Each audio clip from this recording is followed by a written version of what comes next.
తాను ఇచ్చింది 300 జతల చెప్పులే కావచ్చు. ఇంతకాలం ఎవరూ చేయలేని పనిని తాను చేసి తన పెద్ద మనసును నిరూపించుకున్నారని గిరిజనులు ఎంతో సంతోషపడుతున్నారు. వాళ్ళ మౌనంగా నడుస్తున్నారు.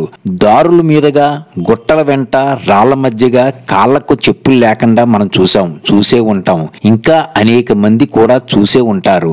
ఇలా చాలా మంది చూసి జాలిపడినా ఏదో ఒకటి చెయ్యాలని మాత్రం ప్రముఖ నటుడు ఆంధ్రప్రదేశ్ డిప్యూటీ ఉప ముఖ్యమంత్రి పవన్ కళ్యాణ్ గారికి అనిపించింది. ఆయన చేసిన పని మాత్రం చాలా మంది చేయని పనే అని చెప్పాలి.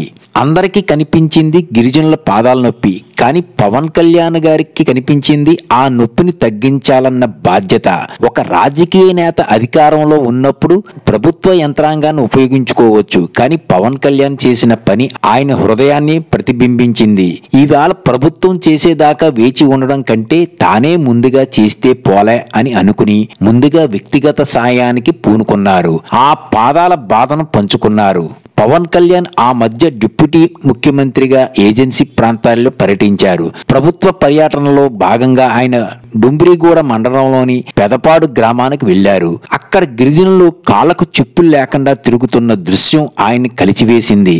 రాళ్ల మీద నడుస్తూ కాలిపై గాయాలు తెచ్చుకుంటూ ఆవేదనను మాటల్లో చెప్పలేని వారి బాధను ఆయన గమనించారు. చాలా మంది చూసే దృశ్యం అది, కానీ చూసిన తర్వాత ఏదైనా చెయ్యాలన్న తపన రావడం అసలైన తేడా. ప్రచారం కోసం కాదు, పబ్లిసిటీ కోసం కాదు, సహానుభూతి నుంచి వచ్చిన చర్య. ఎక్కడా మీడియా గొడవ లేకుండా తన ఫ్యాన్స్ కి చెప్పకుండా కూడా పూర్తిగా వ్యక్తిగతంగా ఈ సమస్యపై స్పందించారు పవన్ కళ్యాణ్ గారు. ప్రభుత్వం సాయం కోసం ఎదురు చూడకుండా తన వ్యక్తిగతంగా 300 మంది గిరిజనులకు తన సొంత డబ్బుతో చెప్పులు పంపించడం ఒక్కసారిగా అందరి మనసుల్లో ఆనందం నింపింది. ప్రభుత్వ హోదాలో ఉండి ఇలా వ్యక్తిగతంగా ఇవ్వాల్సిన పనేముందని పలువురు ప్రశ్నించవచ్చు, కానీ ఒక్కో మనిషిలో ఒక్కో తక్షణ స్పందన ఉంటుంది. దాని ఫలితమే ఇది. అధికారిక వ్యవస్థలు నిబంధనలు దాటి వాళ్ళకి ఆ చెప్పులు చేరాలంటే ఈ వేసవి ముగిసిపోతుంది. అందుకే ఆయన హృదయమే ఒక ఫైల్ అయ్యింది, నిర్ణయం అయ్యింది, చర్య అయ్యింది. ఒక నాయకుడు చేసే చిన్న పని ఒక వర్గానికి ఇచ్చే పెద్ద గుర్తింపు. పెదపాడవాసులు ఇప్పుడు ఒక మాట చెబుతున్నారు. తమ బాధను పరిగణలోకి తీసుకున్న నాయకుడు పవన్ కళ్యాణ్ గారు ఒక్కరే. ఇది కేవలం ఒక జత చెప్పుల కథ కాదు. ఇది గిరిజనుల గుర్తింపు కోసం, గౌరవం కోసం జరిగిన సంఘటన. ఒక చిన్న సాయం, కానీ ఎంత పెద్ద అవమానాన్ని తుడిచేసిందో వాళ్లే చెప్పగలరు.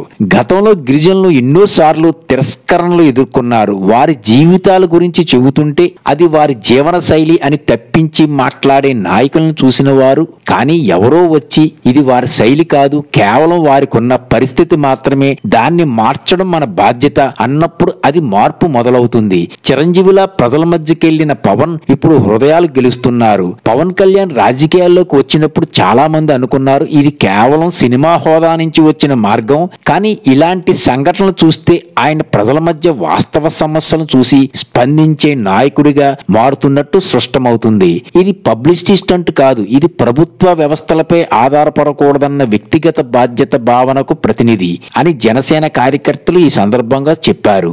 చెప్పులు ఇచ్చినవాడు కాదు, చెప్పలేని బాధను గమనించిన వాడి నిజమైన నాయకుడు. ఈ కథ ఒక జత చెప్పుల గురించి కాదు, ఇది ఒక నాయకుడు మనసు గురించి. చాలా మంది నాయకులు పదవుల్లో ఉన్నారు, కానీ ప్రజల హృదయాల్లో స్థానం పొందడం అంటే మరో విషయం. పవన్ కళ్యాణ్ ఈ చిన్న పని ద్వారా అది సాధించగలిగారు. ఎస్, పవన్ కళ్యాణ్ గారు మెదడుతో కాదు మనసుతో ఆలోచిస్తాడని ఈ సంఘటన రుజువు చేస్తుంది. ఇలాంటి నాయకులు కదా మన సమాజానికి కావాల్సింది. లైక్, సబ్స్క్రైబ్ చేయండి.